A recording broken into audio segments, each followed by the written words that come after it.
saying, but be careful what you're saying if you don't. And our status update for this evening at Amarillo College Board of Regents. We want to begin with a prayer, and I believe Tanner Love is going to be here. And hey, how are you doing? And Bob Austin will be introducing Tanner. Quick introduction of Tanner Love. Tanner is coming back to college after a few years, and he's majoring in computer science. And one of the things that he's particularly interested in is AI. And because Tanner is an older student, he's had some life experiences. He knows that it's important to kind of be where the action is. So one of the things that he did when he came to AC was he was looking for a job on campus. He got a job in the math department. And so he gets to see all the people coming and going.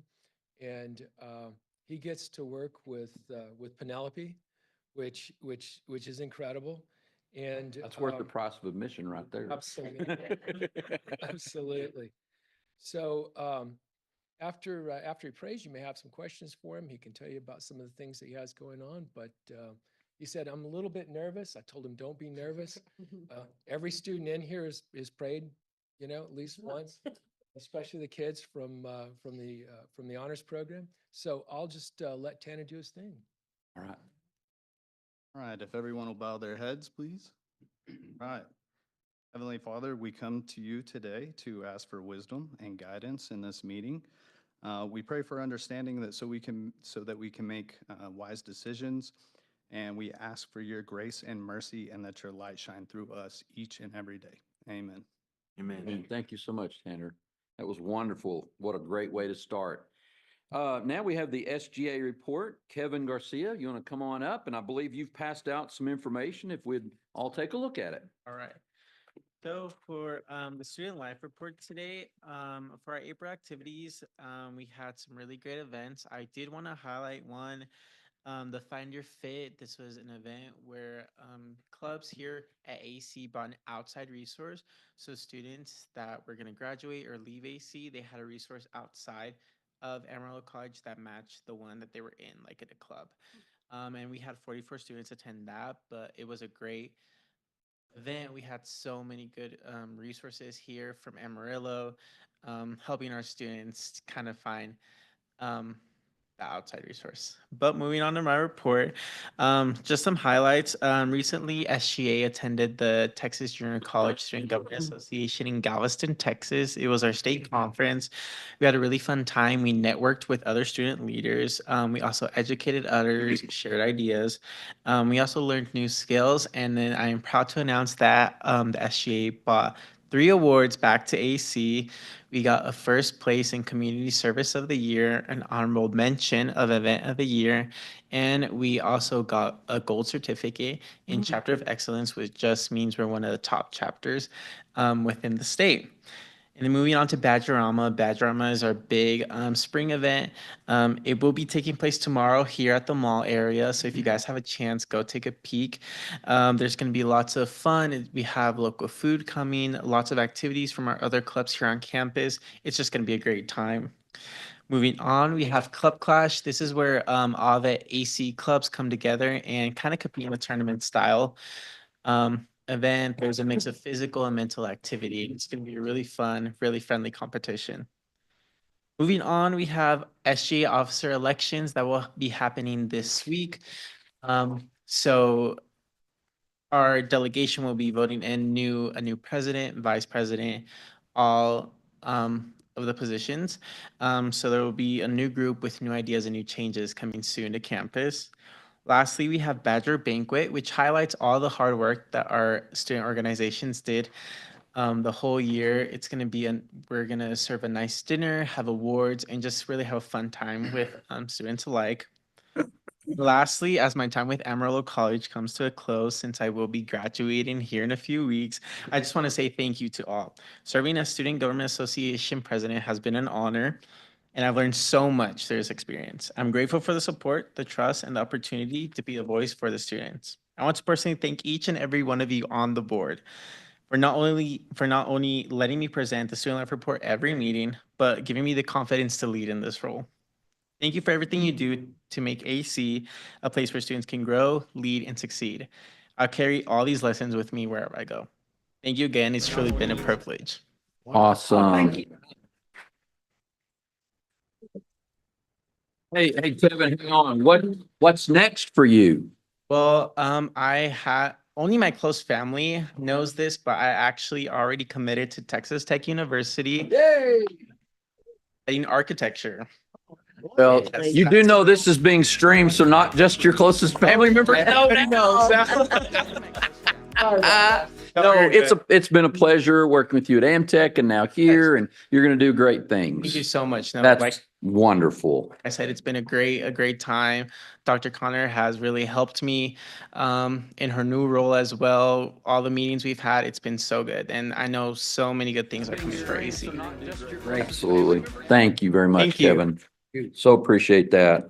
Next up, we have the Regents reports, committees and comments regarding AC affiliates. The executive committee, we met last week, and we just kind of reviewed some things that we're going to be talking about this evening. And so that's really the bulk of what we did. But I do want to highlight the sports banquet that we have coming up. Badger Athletics on April 29th at the Innovation Outpost from 7 to 9. Cocktail attire. Joe Bill, what is that exactly? Is that like, can we come dressed like you tonight? Maybe. Let's do that. And just come in if we can from 7 to 9, support our athletes if we're able to. And so, Joe Bill, do we need to do anything? Do we need to? So we need to let you know. So, okay. Let Lisa in Mark's office know that you're wanting to be there. I'll be there. So where are you? Right. I've got another event at 6, but I will head on over there. Okay, perfect. You're very welcome. Next up, AC, anybody else? Okay, AC Foundation report. Michelle? Yes. We met April 10th at the Innovation Outpost, and we reviewed an audit report by Whitley Penn, clean audit, no findings. It was all good. The IO report included an update about skills development grants for customized training for industry partners, a recent cyber challenge, and the recent DOE tour at Pantex, which I think Dr. Connor was on as well. There was an update on fundraising at Dumas, where they've raised $250,000 for the Moore County campus. And then we had a SIM Center presentation, which was really educational. And the AC board approved an equipment purchase for them in the amount of $175,000 using non-endowed McKinsey Scott funds. Mm. So it was a great Fantastic. meeting. Fantastic. I have a question about the Moore County. What will that money be spent on? No idea. Okay, so it's just it's I not just- earmarked They for just anything. mentioned it at the, There wasn't one. Oh, but it will be. It will be. I guess I thought they raised the money. No, 175. The 175,000, we didn't vote on that? Oh, we were gonna get a email on that, weren't we? Yeah, but there was no quorum. Yeah. Oh, but I actually was asking about the 200. Okay, we got two things. Yeah, you're right. We didn't vote on that. Yes. Thank you for straightening that out. But anyway, that's probably something we will vote on. All right. Do you want to just continue on with Amoa? Yes, I'll go with the museum. We also had an audit report, this one by Casey Webb at Stewart Martin Dudley Webb. They're local, also clean audit, no findings. The 20 by 20 was on April 3rd. There were 420 people there at the museum. It was super crowded. It was hot and crowded. It was really fun. The museum had a $17,000 profit. The museum shares the sales price of the art pieces with the artists, 50-50. So the museum made 17,000. Some of the artists donate their fee back, but all of them. I mentioned the fund at the museum where we have a $500,000 pledge, and if we're challenged to collect the other 500,000, we collected 83,000 in the last 6 weeks or so. And so the balance that we have to raise is $63,000. So we're getting really close. Close. AC is helping with a window replacement with 3 windows at the museum. Thank you, Amarillo College. The cost is about $14,000. And at the same time, the museum is doing some remodeling, not just some tweaking inside, $15,000 for lighting replacement and the roller shades for the new windows. So as a reminder, the relationship between the college and the museum is back in like 1968, the museum was built with private funds, but with the understanding, they had an agreement with the board that the museum would be owned, the museum building would be owned by the college. And in return, the college agreed to keep up repair and maintenance and all that stuff on the external, on the building. So that's why they're paying for the windows, just so you know, that's part of their agreement with the college, or the college's agreement with the museum. Good. This is kind of exciting. Several of you, we talked at the last meeting about PPHM closing. So the museum reached out to PPHM and we are going to have one of their exhibits in June that they were slated to have. This summer, we pushed our calendar so that our summer exhibit is going to be in the fall. And we're going to have an exhibit that they were going to have.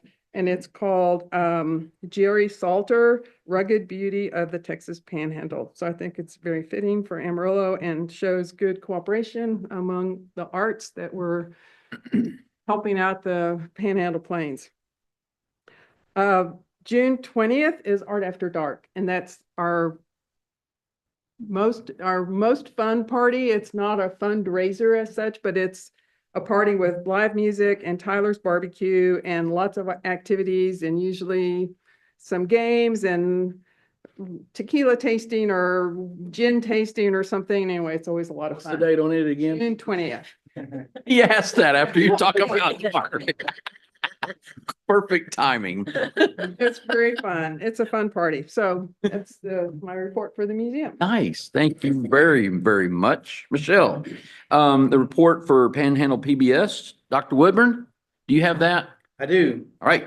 On April 3rd, Panhandle PBS and Amarillo College hosted a lively indie lens pop-up screening of We Want the Funk documentary at the Panhandle PBS studios. The event featured a free lunch, film screening, and a live DJ sets from Electric Evan Banner of FM 90's Good Times Radio. 90 attendees enjoyed a vibrant look at the history of funk music from its African and jazz roots to icons like James Brown and Parliament Funkadelic to today's hip hop music. After the screening, guests participated in a fun, engaging discussion about funk's cultural impact. The event was free and open to all AC students, faculty, and staff, and was supported by FN 90, the Department of Music, Presidential Scholars, Music Makers, Matinee Mass Media Program, and Panhandle PBS. It was a fun, funky afternoon of music, food, and community in the station studio. I'm so glad you got to read all that. So most times you've said coffee in a long time. That's great. I love it. Wonderful. Well, I'm going to let you follow that up with a wonderful report on Tears. Guess what? We didn't meet. No reason. Okay. Yeah, it was canceled. All right. Tears 2. Ours was canceled, but they guaranteed us that we will meet next month. Okay. All right. Tiers 3. Nothing. Okay. All right. Gotcha. Standing policies, anything? Yeah, we will have an update at the end of the legislative session. And then the committee will meet and bring back things to approve at the board. Okay. Wonderful. Go into finance committee. Finance committee had a really fun and funky time. And It was really good. It was really fun. No, we talked a lot about really about cost of education. Yeah. And then we also talked about an item that's on our agenda for tonight for potential purchase. So, and that was really it. Okay. Wonderful. Anything for Legislative Affairs and or Community College Association of Texas Trustees? Education committee met, and they're just planning out the annual conference that's going to take place on September the 11th through the 12th. So if you haven't registered by then, I would just encourage everybody, if you're able to fit that into your busy schedule, to please attend. I think we got a new person on the committee from Vernon.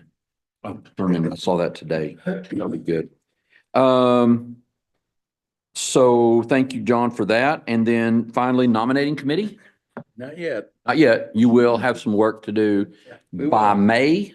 Is that kind of right? Okay. All right. Wonderful. Well, next up, item number 4, the president's report. Dr. Connor, take it away. And I'm waiting to hear the word funk in there somewhere. Trying to think, I don't know if, we'll see if I can put it in there. Okay, all right. But you can. On April 4th, we welcomed a full house on the second floor celebrating Dr. Dan Ferguson as he received the Professor Emeritus Award. Dr. Ferguson made an incredible impact on our students as well as those that served with him at AC. The Texas Higher Education Coordinating Board announced recipients for the fiscal year 25 to 27 nursing shortage reduction program. This is a formula allocated grant designed to support institutional efforts to increase nursing enrollment, retention, and graduation. AC was one of the 30 colleges that received funding. We were allocated about $60,000, which is a huge credit to our nursing program and our grants department to make that happen. We've had 2 accreditation site visits happen in the last few weeks. One was for our dental hygiene program. We have an amazing team of faculty and staff who are dedicated in preparing these students for their careers. When I met with the reviewer, she shared an experience. She said she got off the airplane and she went to go get a rental car, and it was under the dental association. So he was like, well, what is the dental association doing in Amarillo? And she said, well, I'm visiting Amarillo College. And this young man immediately started to talk about our dental hygiene program and said he hadn't been to the dentist for years. And because of our program, he came in, he was able to list off all the things that they did and said he's no longer afraid, that he now goes in regularly for his checkups. And she says, you could not have paid for a better advertisement of the community impact that we provide in our dental hygiene program. So that was really nice to hear about. The visit went well, and we're excited about opportunities to continue to strengthen our program. And then our EMS program site visit is literally happening today, with our exit conference happening tomorrow morning. I can tell you they were very impressed by our First Responders Academy and commented this morning on how evident it was for how we valued our students. The comment that they said is when students walk into this space, they can tell that students are feeling like they're walking into their career, not just a classroom space. Good. And it's that time of year again for a lot of events happening as we're closing out spring term. So I want to highlight a few of the events, so bear with me just a little bit. Many of you have been in attendance with so much going on, and so really appreciate your support of our students as well as our faculty and staff that work so hard to make these events a success. We held both our STEM Scholars Luncheon and our Honors Convocation. Our STEM Scholar speakers were incredible, and our donors repeatedly commented on how impressed they are with the commitment and intentionality put into our STEM Scholar program to provide our students amazing knowledge and real work experiences that'll make them successful in their careers. At the Honors Convocation, I had the best time congratulating each student as they walked across the stage, and you could feel how proud they all were of the family and friends who came to celebrate with them. Our official First Responders Academy Community Open House was held on April 10th. We had a great turnout, and Eric Wallace and his team did an excellent job of providing demonstrations and talking with community members about careers available through our programs. I spoke to several family members of students as well as AC faculty and staff who were so excited for the opportunity to attend and see the space. Our Creative Minds lecture series on Bob Dylan was held with multiple events for our students as well as the community across April 9th to 11th.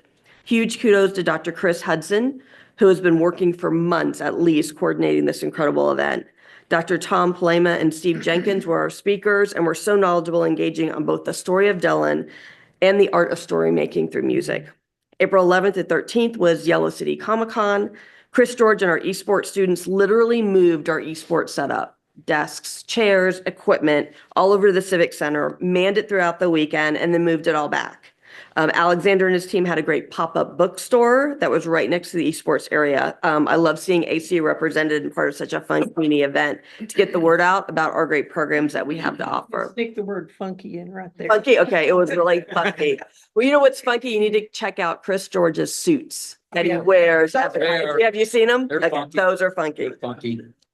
Our AC Jazz Ensemble and Vocal Jazz Concert was amazing. The students are truly talented. They perform music by Getz and Gilberto, and Nora Jones, just to name a few. And those were both artists that Martin and I had on our playlists way back before there were playlists, right? Over 25 years ago. The students are headed, I think, this week to Colorado, and they're going to compete at the Greeley Jazz Festival. As a quick update on my first 100 days, this past month, I was excited to tour and talk with leadership at both Bell Helicopter and Pantex. For each, we had great conversation about opportunities to strengthen each partnership with AC to meet their needs for a skilled workforce and provide career opportunities for our students. I met with and presented to the Rotary Club that meets at the Ronald McDonald House and met 2 excited students who will be joining AC in the fall after graduation. The Rangers news staff interviewed me, and that was a lot of fun. They did a great job with the article they published in a recent edition. I met with the Downtown Women's Center and then thrilled with the opportunities we have to strengthen our work with them in serving women that are within their program.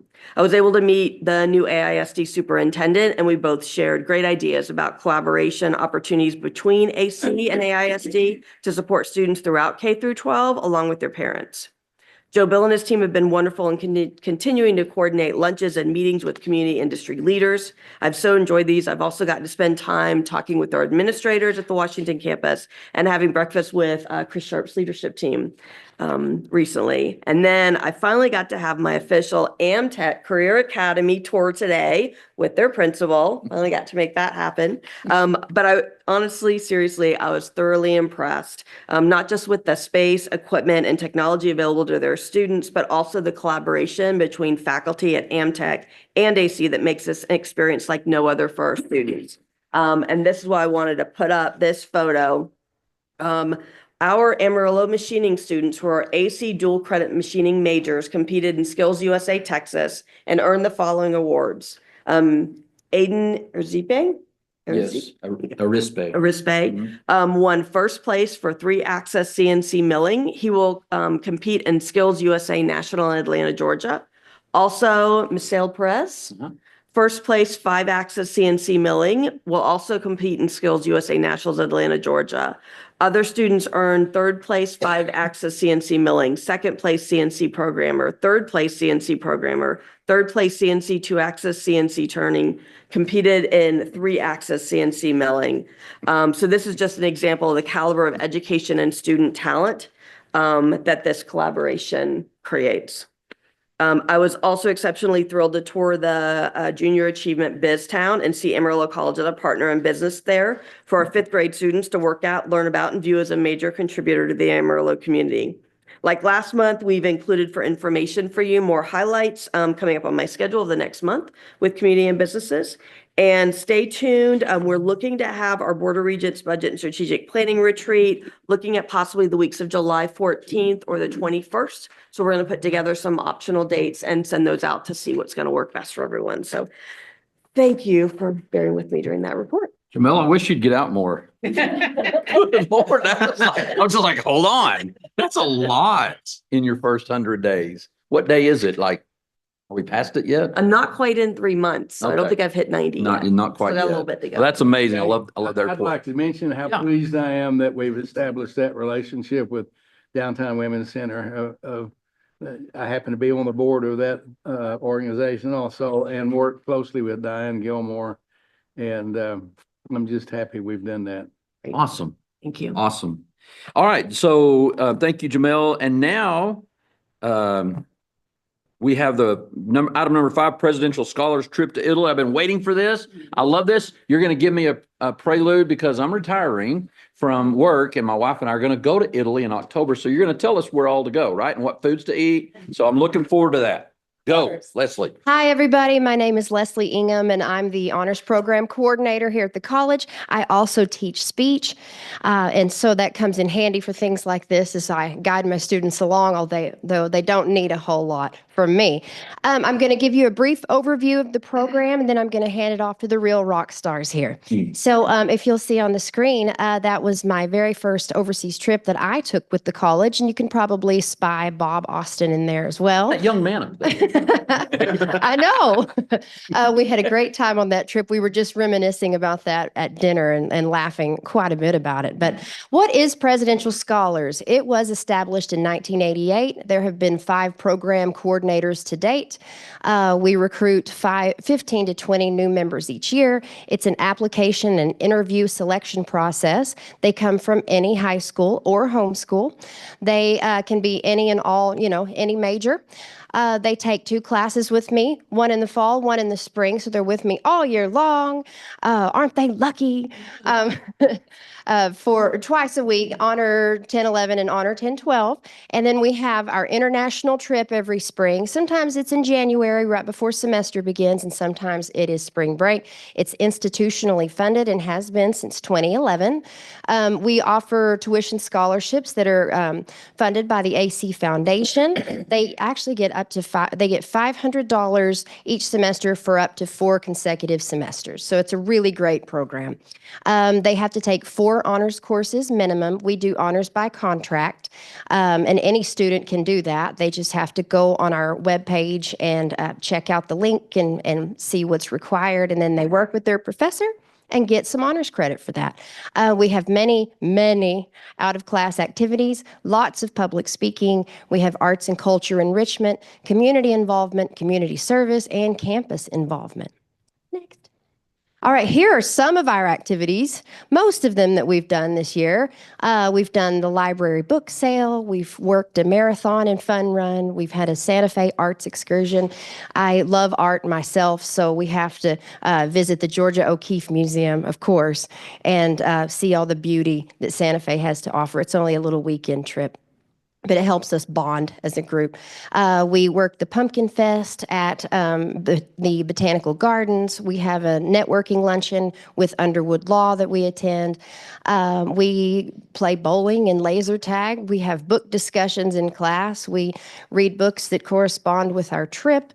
The best one was the Long Walk to Freedom, Nelson Mandela, when we went to Cape Town. That was really, really neat. We have intramural teams. We won basketball. Woohoo! We also won a kickball tournament last weekend. Who knew? We have social painting classes in class led by me, which is pretty fun. We did an O'Keeffe, a very easy O'Keeffe, I will say. We go to the Amarillo Symphony. We support the Amarillo College Master Chorale Theater, and we are partners with Panhandle PBS. Here are some pictures of some of the fun things. There's Evan Banner back there with We Want the Funk. That was the best screening we've been to. There's us at the Spooktacular Symphony. And then here we are with intramurals and kickball, and then the Georgia O'Keeffe Museum and Fall Fest. And then lastly, our destinations have been New York City, Germany, UK, Cambodia, Nepal and India, Lithuania and Poland, Japan, Dominican Republic, Peru, Poland, South Africa, Costa Rica, and Italy. And now I will hand it over to Samantha, and she's going to tell us all about Italy. Hi, everyone. As Leslie said, we are a part of the Presidential Scholars at Amarillo College. My name is Samantha Wilhelm. I am currently a general studies major, hoping to, after graduation at AC, to pursue a career in mass communication. So we went to Italy, and there is so much that we learned. We went to over 10 different cities, so really you're just getting a glimpse of what we got to see. But we're going to tell you what we took away from the trip, what were our favorite parts. So from the 10 different cities, we stopped first in Venice. That's where we landed. And just to kind of set the stage for Italy, every place that we went was just a place of symbolism. All of the statues, the bridges, monuments, paintings, architecture was just enriched with culture, history. There was a story behind all of these pieces. This specific picture was taken in Venice. And my favorite story that I heard from one of our local guides was about the Bridge of Sighs in Venice. This bridge was when prisoners in Venice would cross from one building to the next, and they would look out over the sea and they would take a deep breath because that would be the last time that they would get to see the world before execution. So it's morbid, but very interesting. So we got to hear all kinds of stories about every bridge, painting, everything that we looked at. We got a context of why it was built and what it means. Hello, thank you guys for having us. My name is Ian Armstrong. I'm a business administration major here at AC. Looking to transfer this next fall, and pursue a degree in entrepreneurship. And so the first thing that I wanted to talk about was just how special our tour guides were. So I think this is really a piece that made our trip so special. So these are our girls, Alicia and Kato. And so Alicia, she was kind of our mentor. She's from Rome and she still lives in Rome. And then Kato was kind of just, she was kind of like in training, I guess. She got to tag along. And so she was from the Netherlands. So it was cool to really exchange culture with them. And they were just full of energy, had a lot of enthusiasm. They were always in a good mood. So there was never a dull moment. Alicia was just tons of fun, even when, we're on the bus ride to the next city trying to take a nap and she comes over the microphone. Buongiorno, everyone. Like, oh, we want to take a nap. But they were just super knowledgeable and we were blessed to have them with us the whole time. And then we had great ones in each city that kind of specialized in that spot. So like in Bologna, we had our boy Fabio. He was the man. We miss him.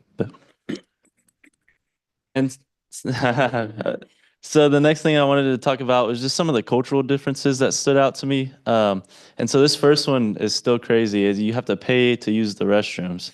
And so there was spots like that were just made for public restrooms, but they would have a cost to them. And then we learned pretty early on, Alicia taught us just go somewhere and buy something and they'll let you use yours. So you get a double whammy there. And the next thing, just amazing hospitality. And we definitely have some of this here as well. But it really stood out to me. I would say everywhere we went to eat, our food just came out extremely fast. They were super attentive to our needs and very friendly. So that was a great experience. Then I'm really a big fan here of this third one because I'm kind of cheap. But there's no tipping. And so a lot of places actually would do like an automatic service fee that would kind of get distributed to everybody, but it wasn't a whole lot. And so that was just kind of something that's different. And then, we learned our fair share of Italian while we were there. So these are just kind of some of my favorite words that I gathered from the trip. So first off, you say buongiorno. And so this is definitely the one we use the most. It means like good morning, but you kind of use it all day. So great word, fun to say. And then this next one, it's scusi. And so in Italy, you walk past people shoulder to shoulder a whole lot. It's a lot of alleys, stuff like that. And I kept feeling the need to say, excuse me. And I didn't know it, so I asked Alicia, and she tells me, so then I'm saying it, and I realized pretty soon, like, I'm the only one saying it, so like, okay, we'll put this one in the back burner. But then this last one, I had to save the best one for last. So this one's Mamma Mia. And this is my favorite word. It means like wow, but you can use it in a couple different ways. You can see like a cool monument, you say Mamma Mia, or you go into a store, they tell you a price that's a little too high, you say Mamma Mia. Yeah, I've been adding some Italian into my English repertoire. I know my mom's getting a little tired of it, but pass it on to. So my name is Marty Fletcher. My major currently is criminal justice, and I'll be transferring to tech next spring, and I'll be joining their game warden program. So towards the end of our trip in Italy, one of the places we went to was the island of Capri. It's located off the coast of Sorrento, and this one's a little different than the rest of Italy. So it's actually a small community, and they make most of their everyday items on the island, so they don't have to import it from Italy. And it's also really interesting because most of the houses there aren't for sale. If you want a house there, you have to be either born in the house or you have to be really wealthy, because some of the places there can be up to $10,000 a square foot. And most of the houses there are only 1 to 2 bedrooms at most anyways. But they're also known for their perfumes they have there. Off the coast of Sorrento, as well as on the island, they grow lemon trees. And so this is one of the big items they make on the island, as well as throughout all of Italy in this region. And then one of the first places we landed, as Sam said, was Venice. Venice is kind of different than the rest of Italy as well. I think this is why I was so drawn to it. But it's actually comprised of a bunch of islands put together, connected by little bridges. And this city was actually built by barbarians back in the day, and they were being persecuted, so they had to run. But this islands was actually built in a marsh too. So they had to build these islands on top of the marsh. They would put wood and packed it with sand. So actually, the whole city is built on wood planks. There's no actual solid foundation whatsoever. Venice is considered to be a dying city, and most people think it's because the city is sinking, but this actually isn't true.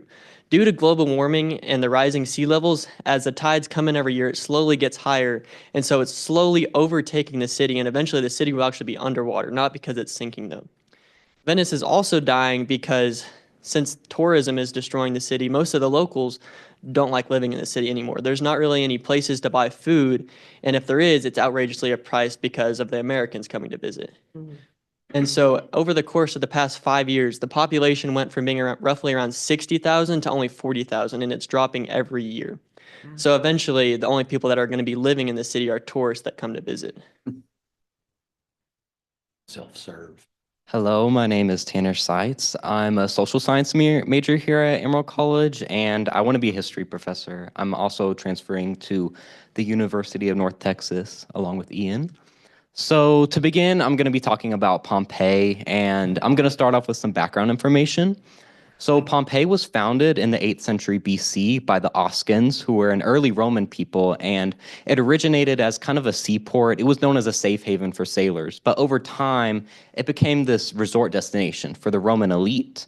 Now, as we all know, in AD 70, Mount Vesuvius erupted, which destroyed the city. It killed so many people. It was a devastating event. And what I wanted to talk about here was the two images on the left and the right, and those are the plaster casts of the body. I wanted to talk about how they were formed. So as the bodies were covered in this volcanic ash, the ash hardened and the bodies decayed, and that left kind of a gap in this hardened ash. So what the archaeologists did is they would pour plaster down into these holes, caverns created by the body, and they'd excavate them, resulting in these really haunting casts. And you know, despite the kind of sad nature of the event, it was really fascinating to see all this stuff, and it was really cool. Now I'm going to be talking a little about the Islamic architecture in Italy. In the 12th and 13th centuries, Italy traded heavily with Islamic merchants, which resulted in architects taking influence from Islamic building traditions. And this is seen mainly in the field of miracles, which is where the Leaning Tower of Pisa is located. And that picture is up there on the left.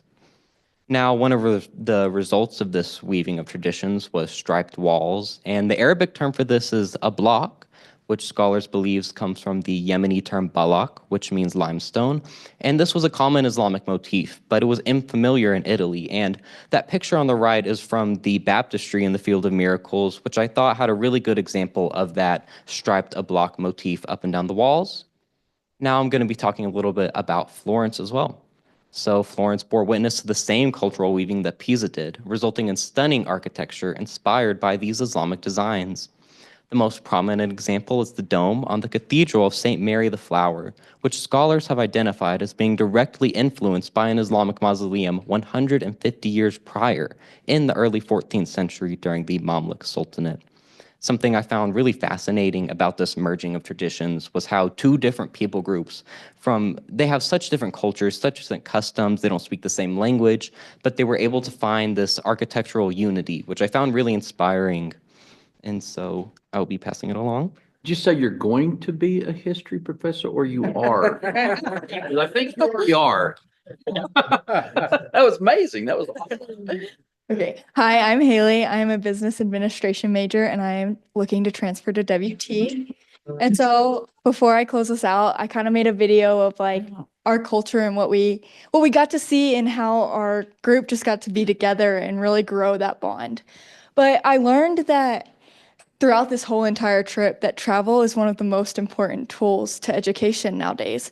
It really brings history to life and it immerses us in a different culture that I would have never seen myself in an Italian culture.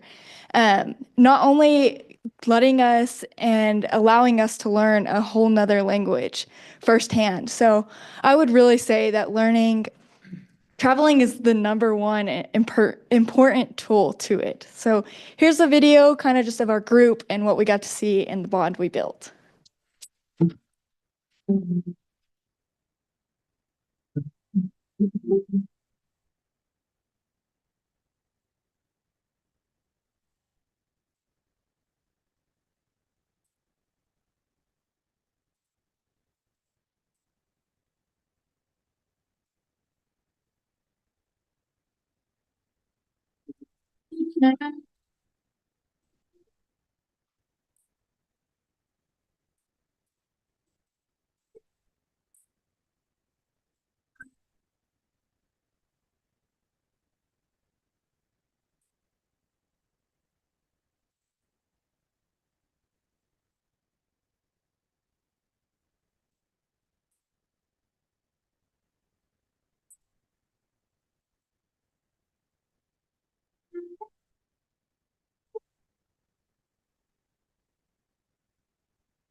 A- And again, thank you again for having us here. So we are all open to questions now. So if you have any questions, please let us know. What did you say, how many attended or how many went on the trip? 17? How many total are there? With you? 17 in That's this the- class. In It's last year's, so it's usually under 30 with both first and second year of students combined. But the first years are the ones that get the trip. Second years aren't as active, but they're still on scholarship and they usually assume other leadership positions. How was the espresso? Did anyone drink coffee there? Good. Every day. How many times a day? No, Lunch. Eats in the hotel. Oh. Super convenient. That is nice. For them, breakfast complimentary. What surprised you the most besides paying for bathroom? Say for me is how eco-friendly they are there. To the water bottles, they have a little piece of plastic that holds it on because you know how you screw off your water bottle and it falls on the ground. Theirs don't do that because they're so eco-friendly there. So it's not dirty whatsoever there. I think with all the tourists and all, maybe the streets may have some trash on it. No. Did y'all get to go to any art museums? Were you there? We did not. Okay, so you studied architecture and everything. Cool. And food. Looks like you studied all of that stuff, which is art. All of that. So I can't wait. Y'all have whetted my appetite. Any other questions, guys? Do you have a favorite city? For me, it was Rome, just because there was just so much to see there. Fascinating. Just some of those buildings, like so old and they'll just preserved super well. But the less like known one, I'd say, the underrated city, Bologna. We were only there for like a couple of hours. It was kind of just like a little stop, but it was amazing. Obviously Fabio made it great, but we got to see like the University of Bologna, which is I guess the oldest university in Italy or in all of Europe maybe. So that was super cool, and we had an amazing lunch. But Bologna was great. I would say for me, mine would be Sorrento. It was so pretty because it's so colorful and the lemons are very grown there and all the things. The Amalfi also. No. Oh, okay. Yes, yes. Free, that Amalfi Coast. How many of you are going to, not, maybe go back to Italy, but to somewhere else? Travel abroad? You think you all will? Well, the fountain in Rome. Throw it once, you come back, go twice, you fall in love, something. How many times did you throw it? We did. Chance to throw 'em. Oh, man. We'll have to go back and throw some in and see what happens. It was super crowded, and we were gonna try and come back later, and then we just got busy and kind of. Yeah, They closed it at 6 out there. yeah. Well, awesome. No. Forgot to support.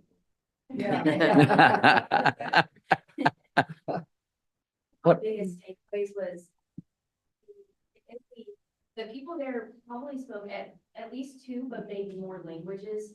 So that was a really big eye-opening thing to me because as a communication major, I think it's important not only to be able to communicate in my native tongue, but also in other languages. So it really inspired me to like learn different languages. That was a big thing. So I just have to say something. We've seen a lot of presentations over the years. And I'm just going to speak for the board. This is the best presentation overall that we've ever had. I really believe that. They didn't stumble. They had exactly what they were going to say. It was well put together. So kudos to y'all for putting together a great recap. It was awesome. Yay. Thank you. That closes the status update. We will begin in, let's say, how many minutes do we need? 10 minutes? 5 minutes? 5 minutes. 6:45 will be our meeting. That closes the status update. We will begin in, let's say, how many minutes do we need? 10 minutes? 5 minutes? 5 minutes. 6:45 will be our meeting. That closes the status update. We'll begin in, let's say, how many minutes do we need? 10 minutes? 5 minutes? 5 minutes, 6:45 will be our. That closes the status update.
everyone's presence, and we're going to begin next with the Pledge of Allegiance. Everyone stand, please. I pledge allegiance to the flag of the United States of America and to the republic for which it stands, one nation, under God, indivisible, with liberty and justice for all. Thank you very much for that. And next, are there any public comments? Anyone with blue cards? Seeing none, we're going to go ahead and move on to the minutes. I will entertain a motion about the minutes of the regular Board of Trustees meeting, Board of Regents meeting on March 25th. I move to approve them. Okay, thank you, Irene. Second? Second. Okay, Johnny, moved and seconded. All in favor of the motion signify by saying aye. Aye. Any opposed by no? All right, very good. Thank you so much. Consent agenda items, also the A, no faculty appointments, none. And then budget amendments, budget amendments were in there on page 4. I'll entertain a motion on that. Move for approval. Okay, John? All right. I'd like to comment. Yes, Yeah, sir. had a misunderstanding about what it costs Amarillo College to participate in the election. I had understood it was $15,000. Oh. It's not 15,000, it's $73,000. Yeah. Correct.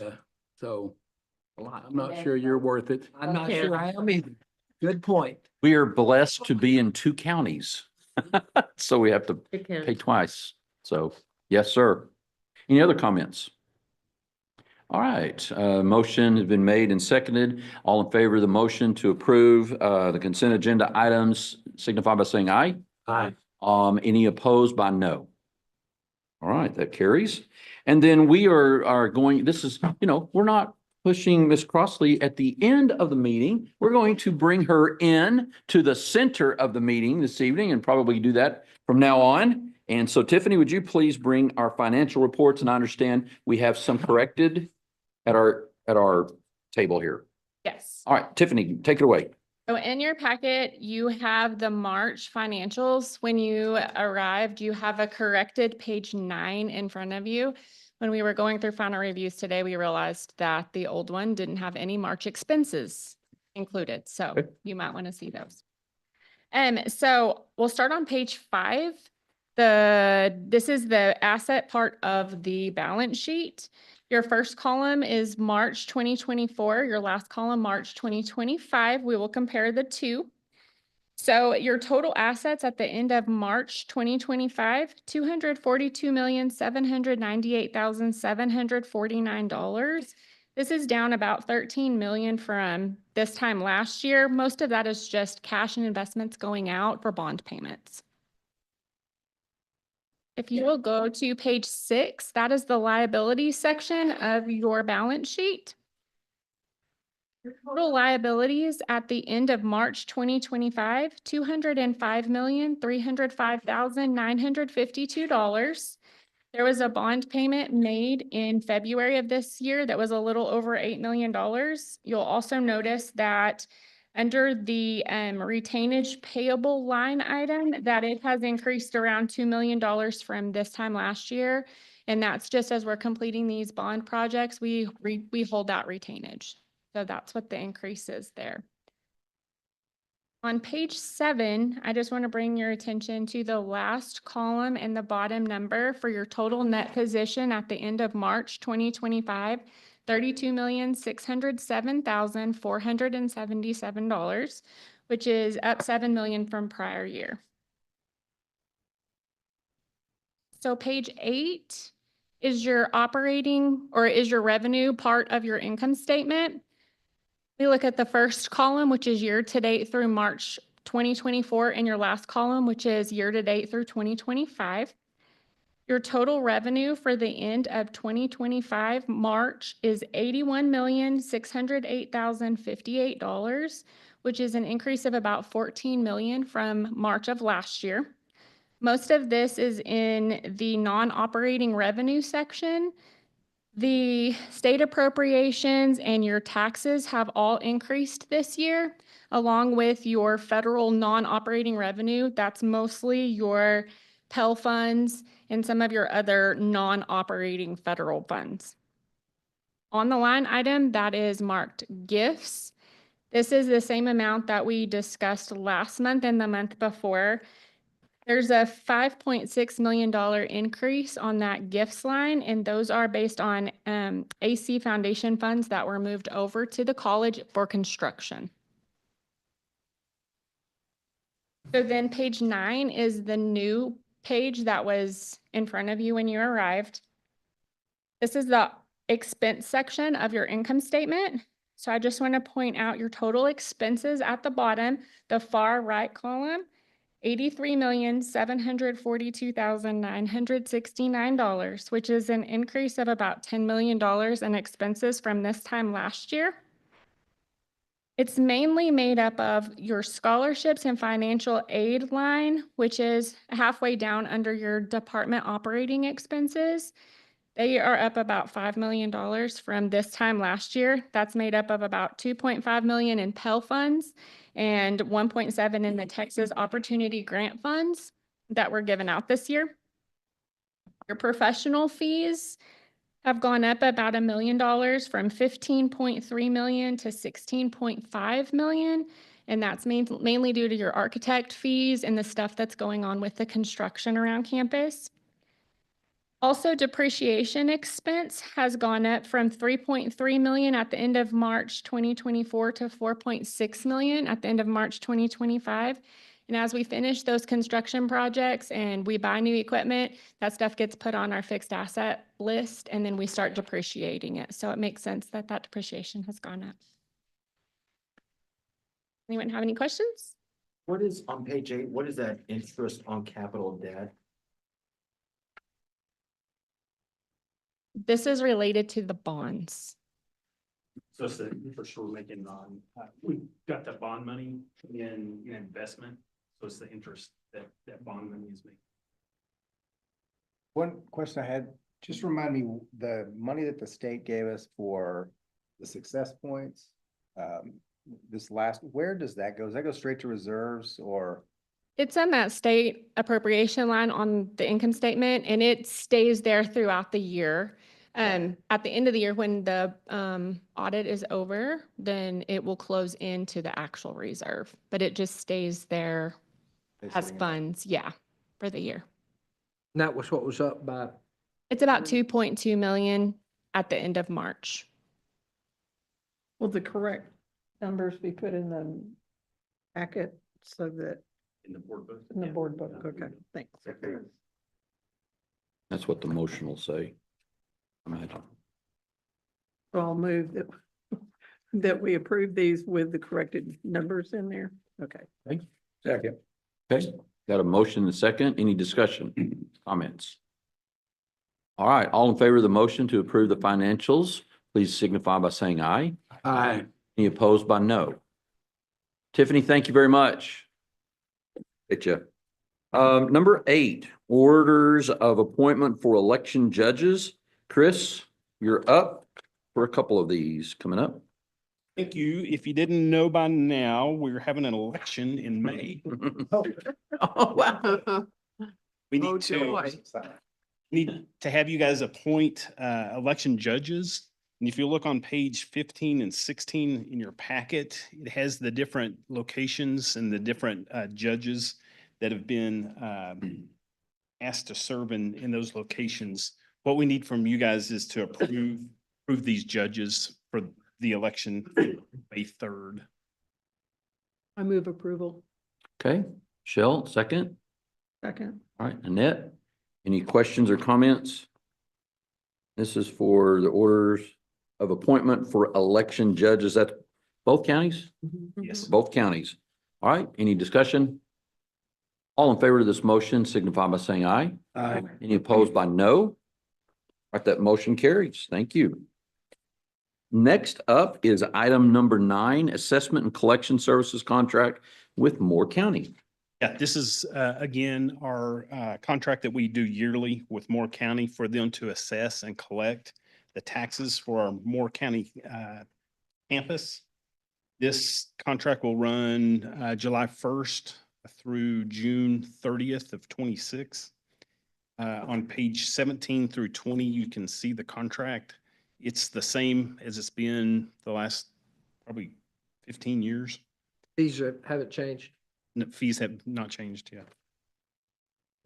What we need from you guys is for you to approve the contract so they can assess and collect our taxes.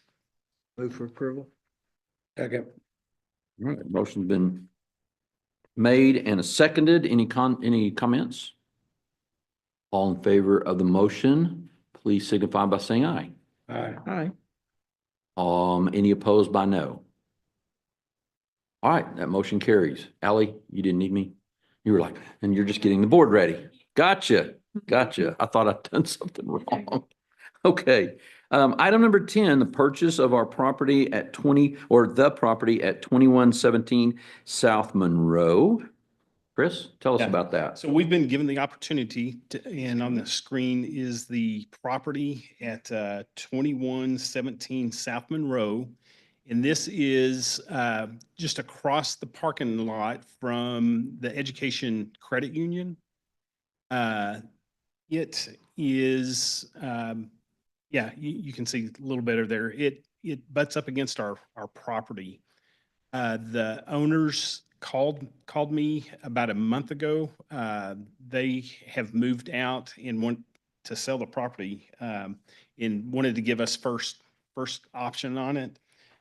They do have some investors that have come and we're trying to look at it, but we've staved them off. And so they are going to sell us the house for $160,000. It's listed on Prad for $211,899. The house is in pretty bad shape.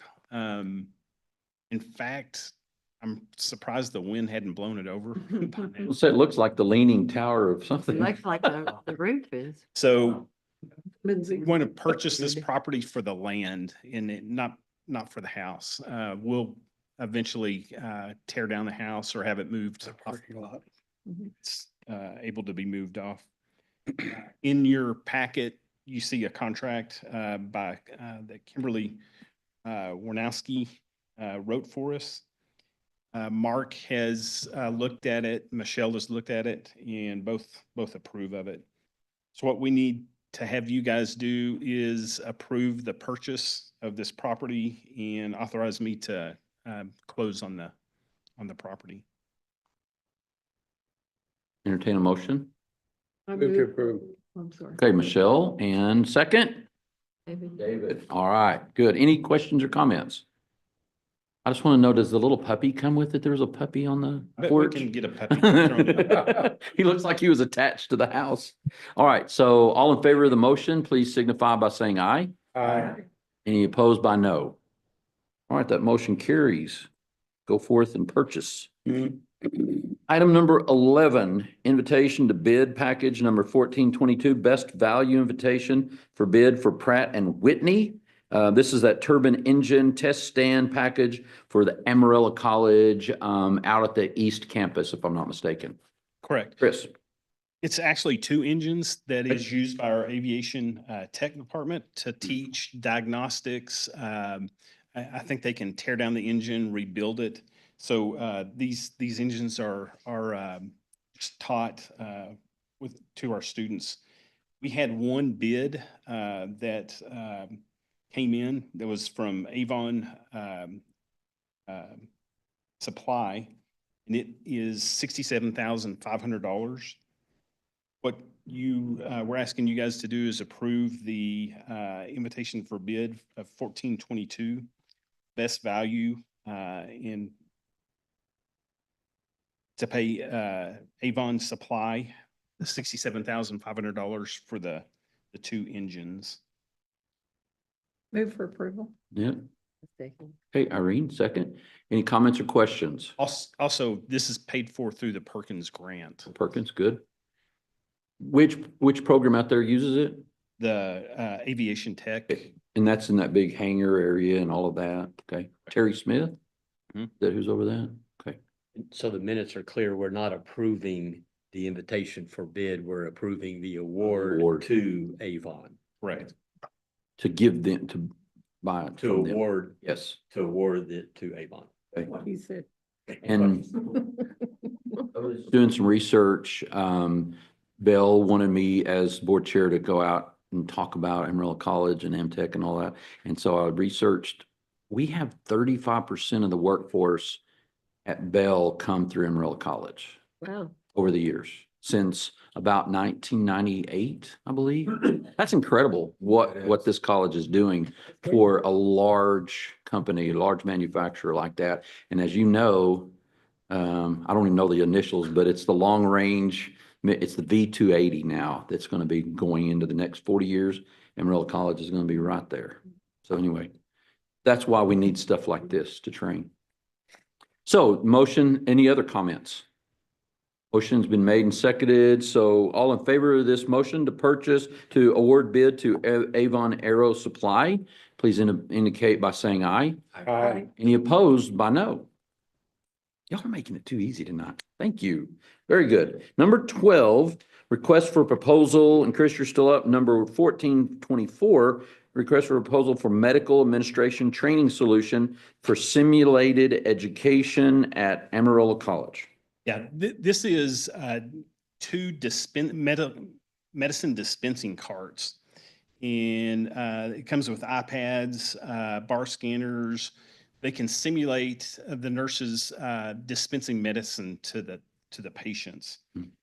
We had 4 bids on it. In your packet on page 22, you can see the 4 different vendors that bid on it. Sims to Grow was the best value for these products. 2 of them are $53,778. This 2 will be paid for by the Perkins grant. What we need you guys to do is just to approve the purchase of these dispensers. Move for approval. Okay, Paul? All right, Annette, thank you very much. Any comment or questions? All right, got the motion. It's been seconded. All in favor of the motion, please signify by saying aye. Aye. And any who don't approve, say no.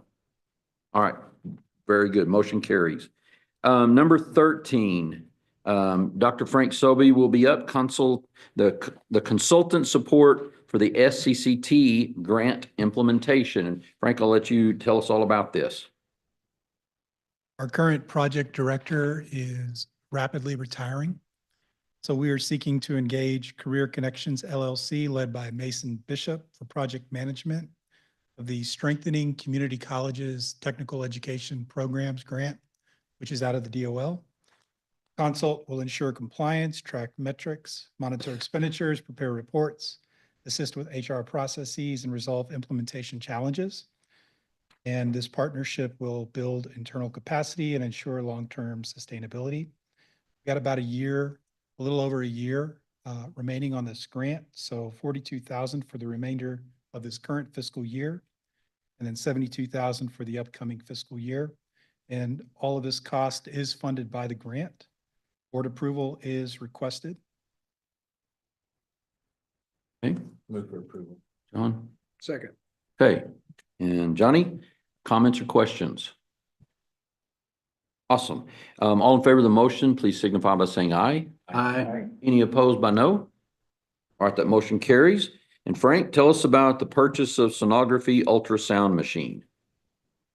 We are looking to purchase another ultrasound machine, and this would be through our Perkins Basic grant. And this ultrasound machine would end up being in the simulation center to support our Amarillo College sonography program and give our students opportunities they don't currently have to experience 4D simulation on this new machine that will allow them to do some things with the machine. It's going to be a little dangerous with scanning pelvic regions and doing vascular scans that the current machines that they have do not adequately support. So the total cost is $55,000, and again, through the Perkins Basic grant.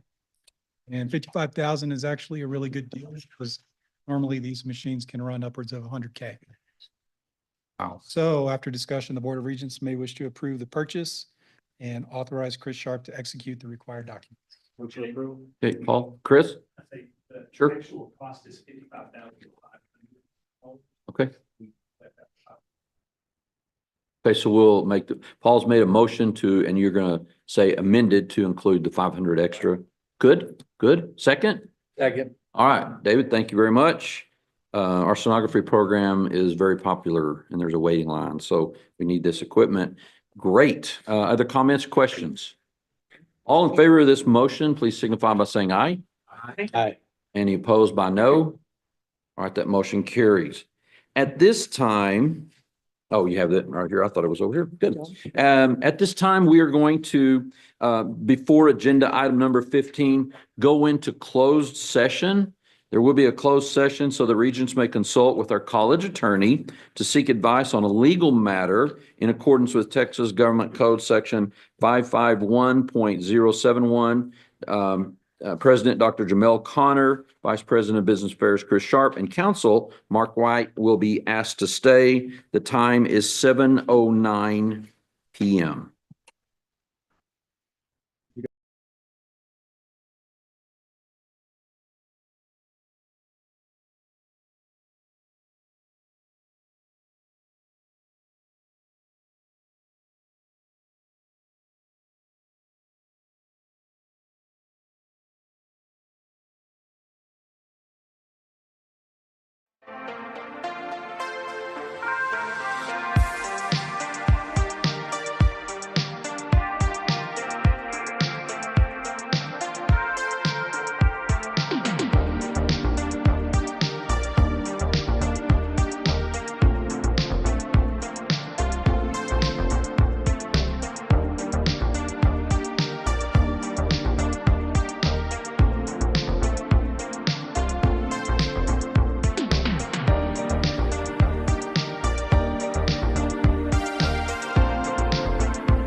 The sporting editors had also given me $300 in cash, most of which was already spent on extremely dangerous drugs.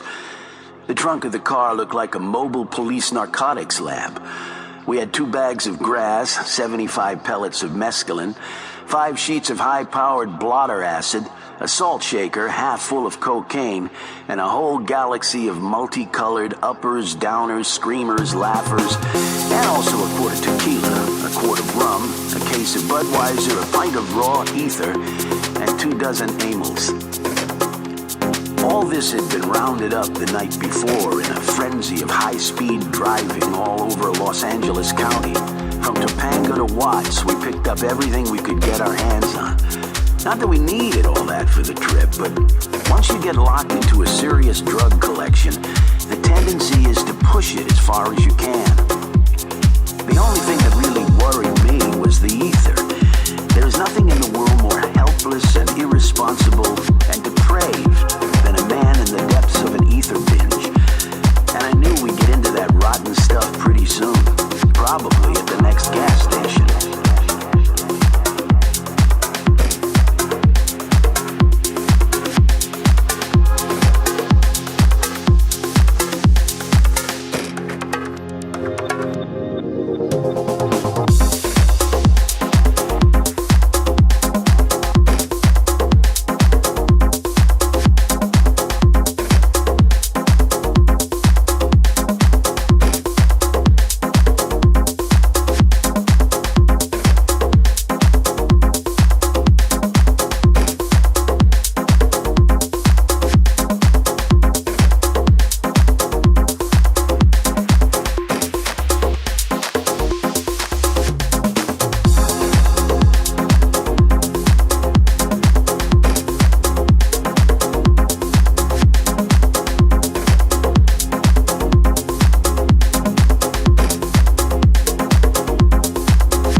Opposed, you get to stay. All right. Please vote.